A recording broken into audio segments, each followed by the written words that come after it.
느헤미야서는 바벨론의 포로로 있었던 그들을 다시 고향의 땅, 약속의 땅으로 다시 들어오게 하시죠. 돌아오게 하셔서 어떻게 그들을 회복하게 하시는가를 보여주는 책이기도 한데요. 회복이 무엇인가? 하나님께로 돌아오는 것이다 라는 것도 우리가 살펴보았고요. 그러나 하나님께 돌아온다고 해서 끝나는 것이 아니라 우리 안에 은근슬쩍 들어와 있었던 혼합되어 있는 도비아와 같은 그런 악한 것들을 이제 쏟아내야 돼요. 걸러내는 것이 필요한 거죠.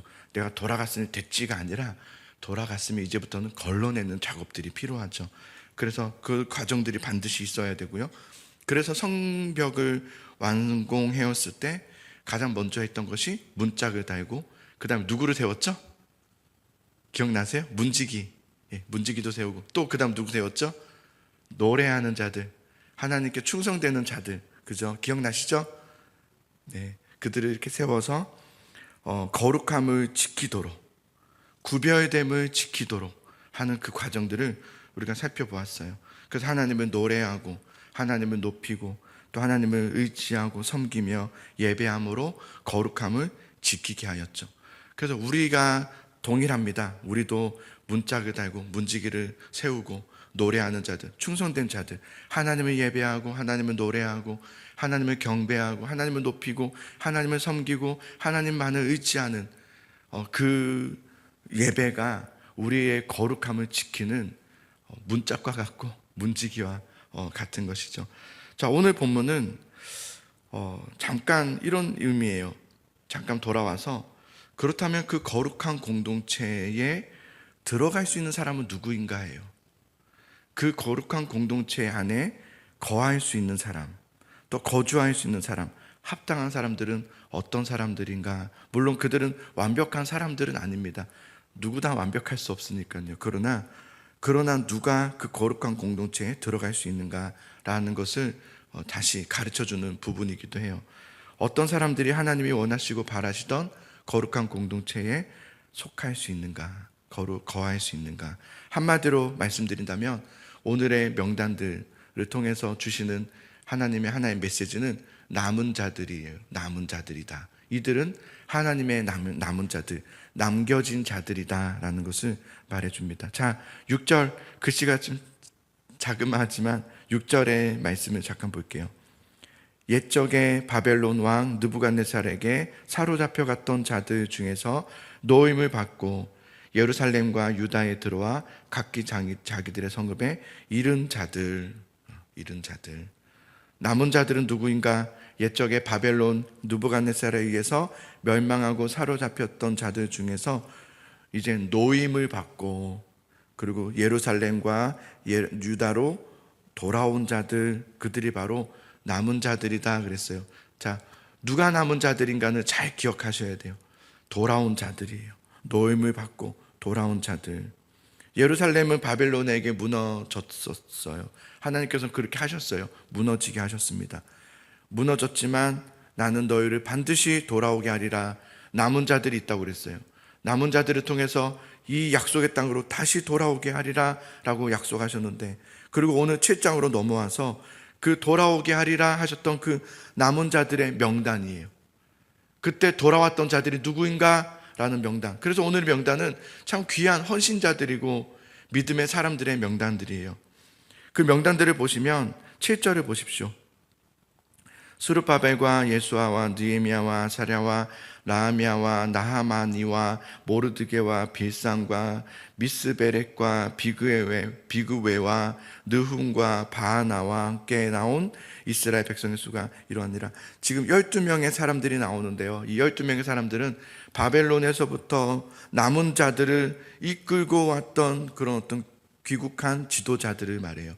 12명의 지도자들을 먼저 이야기하고 7절부터 시작해서 쭉 누가 그때 같이 포함되어서 함께 남은 자의 공동체로 들어와 여기까지 오게 되었는지 그 명단들이 쭉 소개되면서, 자, 66절을 한번 찾아보십시오. 오른쪽 하단 부분에 66절이 있는데 66절에 보면 온 회중의 합계는 42,360명 이었더라 이렇게 되어 있어요. 여기까지가 명단이에요. 7절부터 해서 66절까지가 명단으로 이렇게 끝나요. 그런데 이 숫자가요, 42,360명, 이 숫자가 바벨론에서부터 넘어왔던 남은 자들, 남기신 자들의 숫자인데요. 근데 그 숫자가 포로민들에 비해서 매우 적습니다. 그래서 몇 프로 정도 되는가 보니까 한 10% 정도밖에 안 돼요. 남은 자들은 10%밖에 안 됐어요. 그 말씀의 언약을 성취하고 그것을 꿈을 꾸면서 하나님이 이루시고자 하는 거룩한 공동체를 꿈꾸며 내가 그 길을 가기를 원합니다 라고 했던 자는 고작 10%밖에 안 됐어요. 많으면 한 20%? 30%. 그만큼 왜 그랬을까? 바벨론이라는 그 특수한 상황 때문인 것 같아요. 바벨론은 또 페르시아는 강대국이었어요. 너무 살기 좋은 땅이었어요. 누릴 것이 너무 많았어요. 근데 그것을 떠나서 황무한 무너진 그곳으로 다시 돌아가 성전을 건축하고 또 성벽을 세우며 공동체를 이루어야 된다? 이것은 매우 어려운 일이에요. 그죠? 여러분 어디를 갈 때 개척하기 위해서 가고 싶진 않을 거예요. 다 되어 있고 잘 되어 있는 곳으로 가고 싶을 거예요. 그죠? 그럴 거란 말이에요. 하나님이 개척교회로 가라 그러면 아유 손살에 치면서 나는 거기는 아니에요. 큰 교회로 가겠습니다. 편안하게 뭐 이렇게 우리의 신앙이 그럴 수 있단 말이에요. 저도 마찬가지. 우리 다 그렇단 말이에요. 어떻게든 고생스러운 길은 안 가고 싶은 게 우리들의 마음이란 말이에요. 그런데 그 바벨론과 페르시아의 그 땅을 버리고, 그러니까 그 옛사람들이에요. 그들은 여기서 태어났던 사람들이란 말이에요. 예루살렘이 어떤지도 몰라요. 듣기만 했죠. 황무하다. 거긴 그냥 폐허가 돼 있단 말이에요.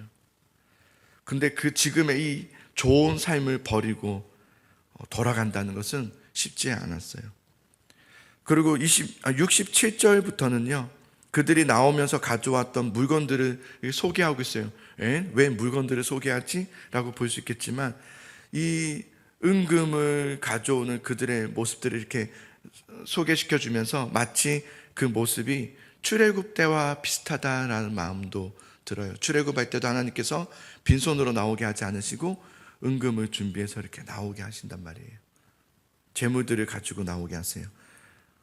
사실은 그게 왜 그랬습니까? 출애굽 때 왜 애굽에 있었던 그런 전리품들이죠.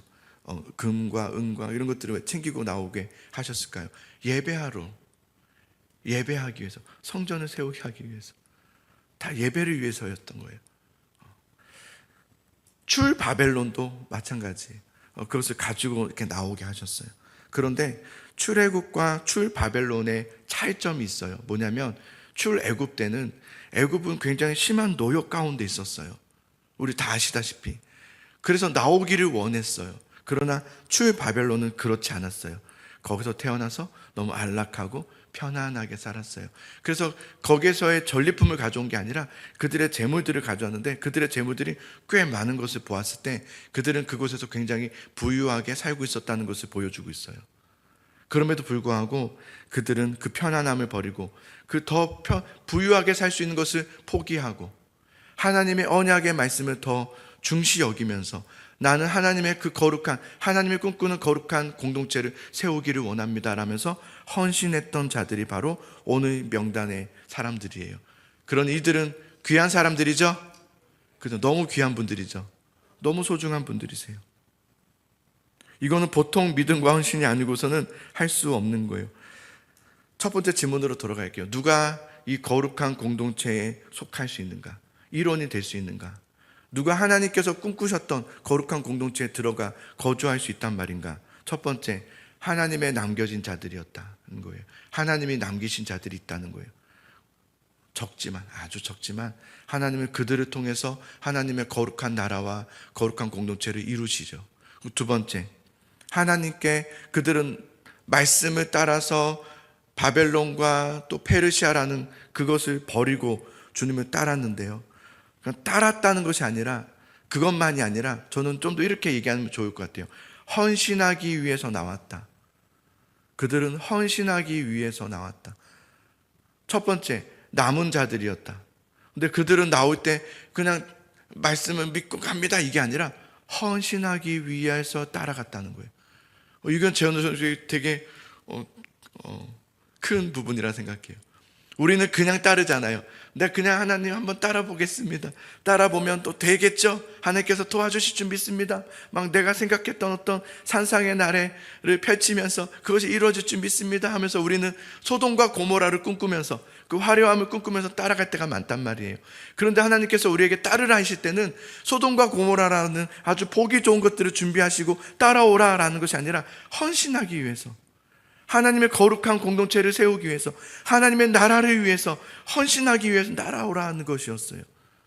그래서 우리가 따라갔다가 아니 이게 뭐예요? 아니 뭐 소돔과 고모라 아니었어요? 왜 여기서 내가 헌신하라고 따라온 거예요? 그래서 우리 또 돌아가 버릴 때가 많단 말이에요. 저도 그랬고. 그런데 그것이 아니라 하나님을 따를 때는 헌신하기 위해서. 그래서 이들은 하나님의 남은 자들이었고 하나님께 헌신하기 위해서 온 자들이었다. 하나님이 꿈꾸시는 공동체가 있어요. 거룩한 공동체예요. 거룩한 구별된 그 거룩한 공동체, 구별된 공동체는 누가 이루어내는가? 여러분 느헤미야서도 그렇고 예레미야, 에스라서도 그렇고 우리 개인의 영적 회복만이 중요하지 않아요. 나만 믿음 생활 잘하고 나 혼자 이렇게 하고 있으면 안 돼요. 하나님이 원하시는 건 그게 아니에요. 공동체예요. 공동체가 거룩하여지고 공동체가 살아나고 공동체가 부흥하는 것이 하나님의 뜻이에요. 그래서 교회라는 것을 지으셨어요. 여러분 꼭 기억하세요. 교회라는 공동체, 우리 교회라는 공동체가 거룩한 공동체, 구별된 공동체, 큰 교회가 아니라 구별되고 깨끗한 공동체가 될 수 있도록, 그러기 위해서는 남은 자들이 필요해요. 남겨진 자들, 그 다음에 하나님께 헌신하기 위해서 나오는 자들이 필요해요.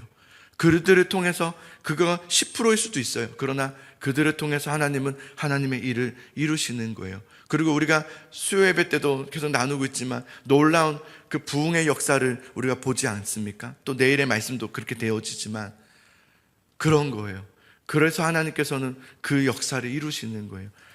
우리는 바라옵기는 우리가 사랑하는 우리 성도들, 저와 우리가 함께 이 거룩한 공동체를 꿈을 꾸면서 하나님과 같이 이 꿈을 같이 꾸는 거예요.